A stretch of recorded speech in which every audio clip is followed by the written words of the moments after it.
suis Robin de Flores, je suis chercheur à Caen dans l'équipe Neuroprésage, co-dirigée par les docteurs Gaël Chetlal et Géraldine Roche. J'ai une formation en traitement de l'image puis en neurosciences.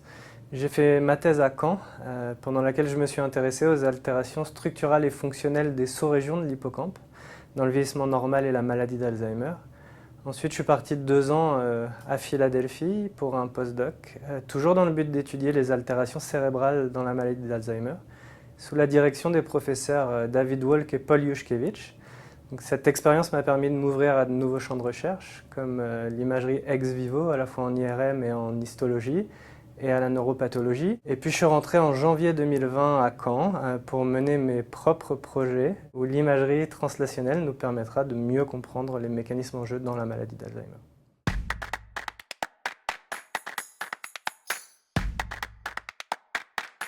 Mes travaux visent d'une part à mieux comprendre les mécanismes en jeu dans la maladie d'Alzheimer et notamment comment le dysfonctionnement de réseaux cérébraux va favoriser la propagation de certaines lésions et aura un impact sur les premiers symptômes. Et d'autre part, l'idée c'est de tirer avantage de ces observations et de définir de nouveaux marqueurs d'imagerie qui permettent de détecter la maladie dans ses stades les plus précoces. Donc l'originalité de mes travaux, c'est l'utilisation de l'imagerie ultra haute résolution qui permet de mesurer l'intégrité de façon très précise de structures clés dans la maladie, comme les locus coeruleus ou le lobe temporal médian. Et un autre aspect original, c'est l'approche translationnelle que j'utilise, parce que j'utilise à la fois des données acquises chez des individus sains et sur le continuum de la maladie, mais j'utilise également des données ex vivo.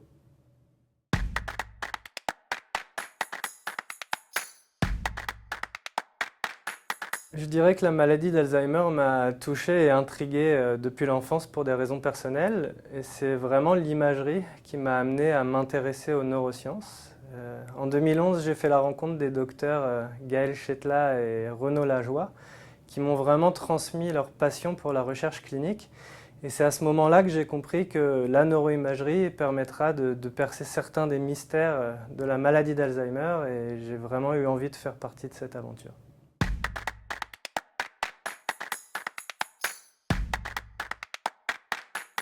Alors recevoir le prix Joël Ménard, c'est d'abord une immense fierté parce que c'est la reconnaissance de la qualité de nos travaux par un jury international prestigieux. Ici, je succède à des chercheurs que j'admire et je prends ça comme le signal que je vais dans la bonne direction et ça me pousse vraiment à continuer mes efforts et à continuer dans cette voie. Enfin, ce prix permettra d'augmenter la visibilité de mes travaux, ce qui permettra d'accélérer le développement de ma carrière de chercheur.